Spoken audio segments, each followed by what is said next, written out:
Hi guys, I'm Vaishnavi. நம்ம Tamil Nadu government books எல்லாமே பார்த்துட்ருக்கோம். 6th ஸ்டாண்டர்ட் 6ஆம் வகுப்புடையது முதல் பருவத்தில் சமூக அறிவியல் சப்ஜெக்ட் பார்த்துட்ருக்கோம். ஃபஸ்ட் லெசன் பார்த்திங்கன்னா வரலாறு என்றால் என்ன. இந்த லெசனில் first and second part video already upload பண்ணிட்டேன். இது தேர்ட் பார்ட், செகண்ட் பார்ட்டினுடைய continuity. First and second part video பார்க்காதவங்க அதை போய் பாருங்கள், பார்த்துட்டு அப்படியே கண்டினியூ பண்ணுங்கள். லாஸ்ட்டாக அம்மா பேசியிருந்தாங்க. வேட்டைக்கு போக இயலாமல் குகையிலே சிலர் இருப்பார்கள் அல்லவா. வேட்டைக்கு போனவர்கள் அங்கு நடந்தது என்ன என்பதை தங்களோடு வர இயலாதவர்களுக்கு காட்டுவதற்காக பாறைகளிலும் குகை சுவர்களிலும் இப்படியான ஓவியங்களை தீட்டியிருக்கலாம். சில நேரங்களில் பொழுதுபோக்குக்காக தீட்டியிருக்கலாம். இந்த பார்ட் நான் ஆல்ரெடி லாஸ்ட் வீடியோவில் உங்களுக்கு எக்ஸ்பிளைன் பண்ணியிருப்பேன். இப்போ தமிழினி சொல்கிறாங்க, உண்மைதான் அம்மா, அதனால் தானே இன்று நாம் அவர்களின் வாழ்க்கையை ஓரளவாது தெரிந்து கொள்ள முடிகிறது. அம்மா சொன்னாங்களே ஓவியம் எதுக்கு தீட்டினாங்க, அவங்க கூட வேட்டையாட போகாத சிலர் குகையில் இருப்பாங்களா, அவங்களுக்கு சொல்கிறதுக்காக ஓவியம் வரையப்பட்டதுன்னு அம்மா சொல்கிறாங்க. இப்போ தமிழினி என்ன சொல்கிறாங்க, அது உண்மைதான் அம்மா அப்படின்னு சொல்லிட்டு, அதனால் அவங்க ஓவியம் வரைஞ்சதுனால தான் நமக்கு இப்போ ஒரு சில விஷயம் தெரியுது. அவங்க இப்படிலாம் வேட்டையாடினாங்க அப்படின்றத ஓரளவுக்கு நம்ம தெரிஞ்சுக்க முடியுது அப்படின்னு சொல்லி தமிழினி சொல்கிறாங்க. அம்மா சரியாக சொன்னாய் தமிழினி. வரலாற்றுக்கு முந்திய காலம் என்பது கற்கருவிகளை பயன்படுத்தியதற்கும் எழுதும் முறைகளை கண்டுபிடித்ததற்கும் இடைப்பட்ட காலம் ஆகும்.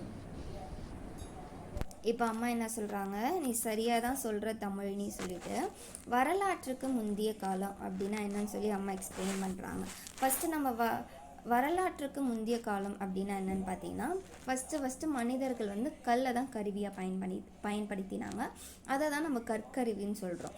இந்த கல்லை கருவியாக பயன்படுத்தின காலத்திலிருந்து இந்த காங்கா சானா ஆ இ 1 2 3 இந்த எழுத்தெல்லாம் கண்டுபிடிக்கிற காலம் வரை இடைப்பட்ட காலத்தில் நிறைய விஷயம் கண்டுபிடிச்சிருப்பாங்க. ஃபார் எக்ஸாம்பிள் பேச்சு மொழி, இந்த பொருளுக்கு இந்த பெயர் சொல்லலாம், இந்த பொருள் இதுக்கெல்லாம் பயன்படுத்தலாம் அப்படின்றதெல்லாம் கண்டுபிடிச்சி நிறைய காலங்கள் நூற்றாண்டுகள் போயிருக்கும். அதை தான் நம்ம என்ன சொல்கிறோம், வரலாற்றுக்கு முந்திய காலம் அப்படின்னு சொல்கிறோம்.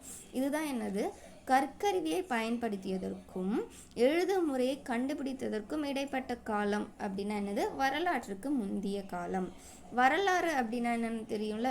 இப்போ 2024 இருக்கும், முதல் நூற்றாண்டுலேருந்து நம்ம 2024 வரையும் இருக்கும்ல, இதெல்லாம் என்னது வரலாறு. தொல்லியல் அடையாளங்களான கற்கருவிகள், புதைப்படிவங்கள், பாறை ஓவியங்கள் போன்ற பலவற்றிலிருந்தும் வரலாற்று தகவல்களை பெறுகின்றோம். இந்த கல்லை கருவியாக பயன்படுத்த ஆரம்பித்தாங்களா அதுக்கப்புறம் புதைப்படிவங்கள், பாறை ஓவியங்கள், இது மூலயமா நமக்கு பல நூற்றாண்டுகளுக்கு முன்னே இந்த நிகழ்வுலாம் நடந்திருக்கலாம் அப்படின்ற ஒரு இன்ஃபர்மேஷன், ஒரு தகவலை நம்ம தெரிஞ்சுக்கிறோம். இதுதான் என்னது தொல்லியல். தொல்பொருள் சான்றுகள் சொல்லி நம்ம லாஸ்ட்டு செகண்ட் பார்ட்டில் நம்ம பார்த்துருப்போம். நாணயங்கள், கல்வெட்டுக்கள், நினைவு சின்னங்கள், தொல்கை திறன் பொருட்கள், இதெல்லாம் தான் என்னது தொல்லியல் அப்படின்றது. இந்த தொல்லியல் மூலமா நம்ம நிறைய இன்ஃபர்மேஷன், தகவல்கள், பல நூற்றாண்டுகள் முள்ள இந்த நிகழ்வு நடந்திருக்கலாம் அப்படின்றதெல்லாம் நம்ம தெரிஞ்சுக்கிறோம். அம்மா, வரலாற்றுக்கு தொடக்க காலம் புரோட்டோ ஹிஸ்ட்ரி என்றால் என்ன என்று தெரியுமா தமிழினி? இப்போ அம்மா என்ன கேட்குறாங்க, வரலாற்று தொடக்க காலம் புரோட்டோ ஹிஸ்ட்ரி அப்படின்னா என்னன்னு தெரியுமா தமிழினி அப்படின்னு சொல்லி தமிழினியை பார்த்து கேட்குறாங்க. இப்போ தமிழினி என்ன ஆன்சர் பண்ணுறாங்கன்னு பார்க்கலாம் வாங்க. தமிழினி, வரலாற்றுக்கு முந்திய காலத்திற்கும் இடைப்பட்ட காலம் அம்மா.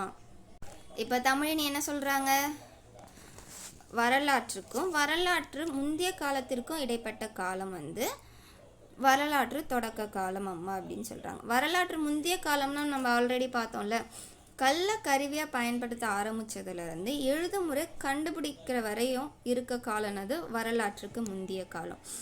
வரலாற்று முந்திய காலத்திலிருந்து நம்ம வரலாற்று காலத்தை ஆண்டுகளில் கணக்கிடலாம் டிசைட் பண்ணி, 1ஆம் ஆண்டு 2ஆம் ஆண்டு அப்படின்னு சொல்லி நம்ம கணக்கிட ஆரம்பித்ததுக்கு முன்ன எழுதும் முறையை கண்டுபிடிச்சிட்டோம். காங்காச்சானா எல்லாம் கண்டுபிடிச்சதுலேருந்து காலத்தை ஆண்டுகளில் கணக்கிடலாம் டிசைட் பண்ணி முதல் நூற்றாண்டு அப்படின்றது வருதுல்ல, அதுக்கு முன்ன இந்த இடைப்பட்ட காலம் தான் என்னது வரலாற்று தொடக்க காலம், புரோட்டோ ஹிஸ்ட்ரி. உங்களுக்கு இது புரிஞ்சுதா, இல்லை அகெயின் நான் ஷார்ட்டில் இன்னும் சிம்பிளாக எக்ஸ்பிளைன் பண்ணவா? கமெண்ட் பண்ணுங்கள், உங்களுக்கு ஓகேவா, இல்லை அகெயின் இன்னும் சிம்பிளாக எக்ஸ்பிளைன் பண்ணவான்னு சொல்லி கமெண்ட் பண்ணுங்கள்.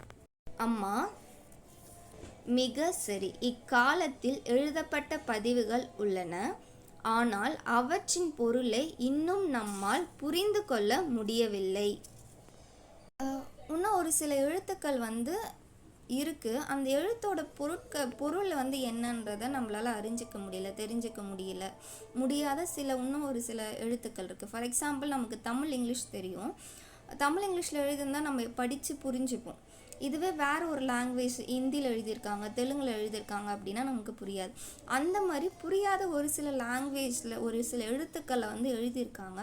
அதோட பொருள் ஒன்றுமும் தெரியாத இருக்குது அப்படின்றது அம்மா வந்து தமிழினிக்கு வந்து சொல்கிறாங்க. இப்பொழுது நாம் நவீன கருவிகளுடன் மிக பாதுகாப்பாக வாழ்கிறோம். ஆனால் வேட்டையாடுதலை தொழிலாக கொண்டிருந்த பழங்கால மனிதர்கள் அப்படி பாதுகாப்பான சூழலில் வாழவில்லை. அவர்கள் வாழ்ந்து வந்த குகைகளுக்குள் கொடிய விலங்குகள் நுழைந்துவிடும். அவை எதிர்பாராமல் வரும்போது மனிதர்களால் அவற்றை அறிய முடியாமல் போனதுண்டு. இப்போல்லாம் நம்ம எப்படி இருக்கோம், ரொம்ப சேஃபாக வந்து இருக்கோம். நமக்குன்னு ஒரு வீடு இருக்குது, எல்லாமே இருக்குது. அப்போ ஆதி காலத்து பழங்காலத்து மனிதர்கள்லாம் வந்து குகையில் தான் இருந்தாங்க. அவங்களோட தொழிலே பார்த்தோன்னா வேட்டையாடுறது தான். அவங்க வேட்டையாடினா தான் அவங்களுக்கு உணவே. அப்படிப்பட்ட ஒரு சூழலில் வந்து வாழ்ந்துட்டு இருந்தாங்க. அவங்களுக்கு ஒரு பாதுகாப்பான சூழல்ன்றது இல்லவே இல்லை. அவங்க வாழ்ந்துட்டு இருந்த குகையில் பார்த்திங்கன்னா கொடிய விலங்கு வந்து சடனாக வந்துடும், திடீர்னு எதிர்பாராத டைமில் வந்து வந்துடும். அதை வந்து மனிதர்களால் தெரிஞ்சிக்கவே முடியல. அப்படிப்பட்ட ஒரு சூழலில் வாழ்ந்துட்டு இருக்காங்க ஆதி காலத்து மனிதர்கள்.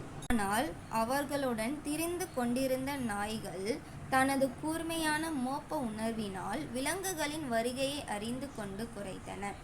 இதை கண்ட மனிதர்கள் நாய்களை பழகி தங்கள் பாதுகாப்பிற்காகவும் வேட்டையாடுவதற்காகவும் வேட்டையாட போகும்பொழுது உடன் அழைத்து செல்ல தொடங்கினர்.